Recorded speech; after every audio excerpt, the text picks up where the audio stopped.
Bienvenue à tous dans cette nouvelle vidéo où nous allons expliquer comment débuter dans le logiciel COMSOL multiphysique.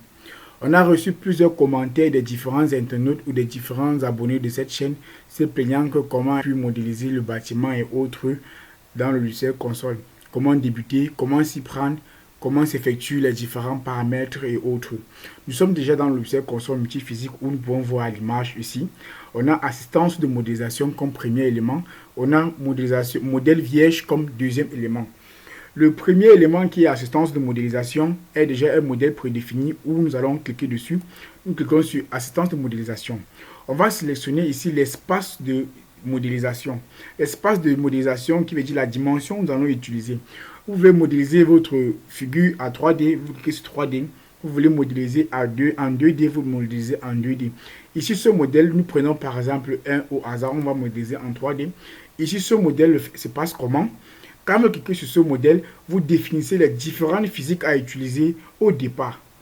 Donc, vous définissez les différentes physiques à utiliser et le domaine d'étude. Vous choisissez si vous allez travailler en régime stationnaire ou temporel. Donc, tout est défini au départ de la modélisation. Par contre, quand je peux annuler ceci. Par contre, le modèle vierge, qui est le modèle que j'aime très bien utiliser, déjà, au fur et à mesure que vous cliquez sur ce modèle, vous définissez vous-même vos différentes physiques et étapes en fonction de l'évolution de votre travail. Ici, nous sommes déjà dans le modèle vierge. Ici, on ajoute la composante. Ajouter la composante, c'est choisir la dimension d'espace que vous allez travailler dessus. Choisir si vous allez travailler en 3D ou en 2D. Mais je conseillerais mes abonnés à définir d'abord le modèle 3D. Cliquez sur le modèle 3D. Dans le modèle 3D, si vous voulez travailler en 2D, vous pouvez migrer aussi facilement. Là, ça permettra que si vous voulez revenir en 3D avec votre figure, ça ne sera pas compliqué.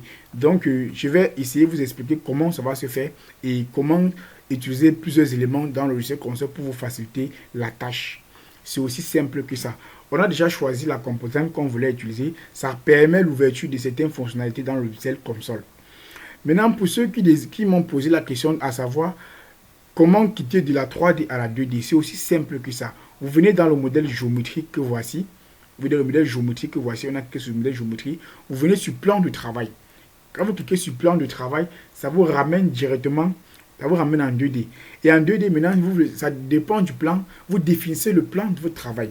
Si vous voulez travailler sur le plan X et Y, vous définissez. Si vous voulez travailler sur le plan, en fait, tous ces plans sont proposés là.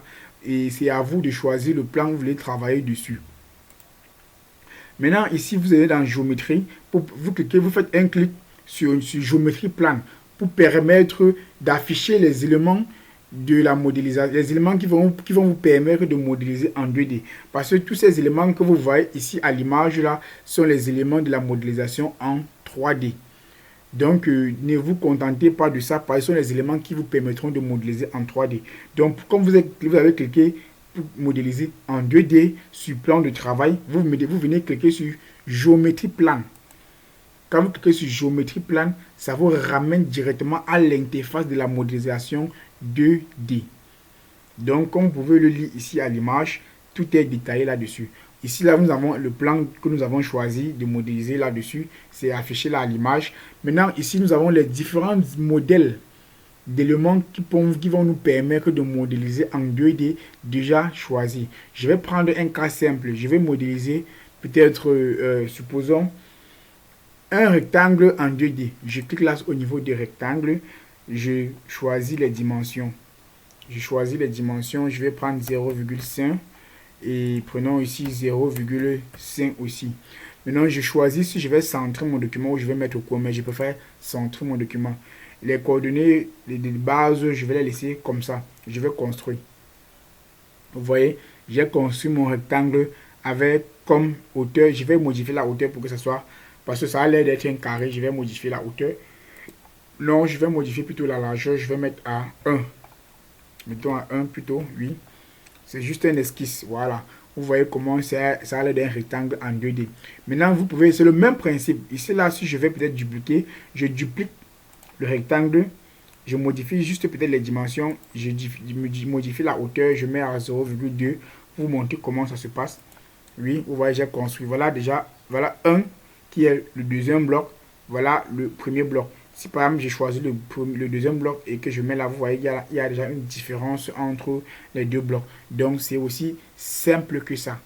Donc pour ceux qui se posaient la question que comment faire pour quitter de 3D en 2D, voilà le résultat vraiment les gars. Je vous exhorte à vous abonner massivement, regardez la vidéo jusqu'à la fin et lâchez un gros pouce si vous avez aimé vraiment le contenu. Ici voilà les différents tout. Si celui qui a déjà eu à travailler sur la 3D, c'est le même principe, c'est la même configuration, il n'y a pas de choses à changer là-dessus, tout est identique. Donc il n'y a rien de... Tout est identique. Donc il n'y a pas de souci là-dessus à se faire.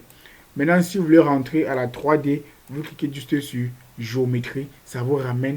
Cliquez sur géométrie 1 et de géométrie plane. Vous cliquez sur géométrie, ça vous renvoie directement à la 3D. Et vous cliquez sur géométrie, vous voyez que directement on revient aux éléments de la 3D. C'est aussi simple que ça. Voilà les blocs prédéfinis. Pour ceux qui ont peut-être modélisé leur bâtiment ou leurs éléments dans SolidWorks et autres, et ils veulent implémenter les conditions physiques dans Console, vous pouvez importer le fichier. Comme on clique sur importer, ça veut dire importer le fichier. Donc c'est aussi simple que ça, vous pouvez importer les fichiers. Vous pouvez... Donc ici j'ai déjà presque tout expliqué. Bon, revenons au niveau de la géométrie. J'ai aussi déjà tout détaillé. Maintenant, l'étude, bon, je pense que pour ceux qui n'ont pas regardé la vidéo, les vidéos précédentes, j'ai tout expliqué comment utiliser le logiciel Console et autres. Donc, je voulais juste vous montrer comment bien débuter le logiciel Console, comment définir les éléments, comment définir certaines priorités dans le logiciel Console, parce que tout s'est fait en étapes. Il ne faut pas brûler les étapes, tout s'est fait en détail. Donc, pour ceux qui rencontrent des soucis, pour ceux qui ont des préoccupations, laissez juste un commentaire, ça me permettra de pouvoir ajuster le contenu, pouvoir modifier, pour pouvoir... Et je tenais à préciser ici dans cette chaîne que les prochains travaux sur le logiciel Console vont porter sur un séchoir thermique. Donc, ne ratez pas cette opportunité. Nous allons vous montrer comment modéliser un séchoir thermique à 2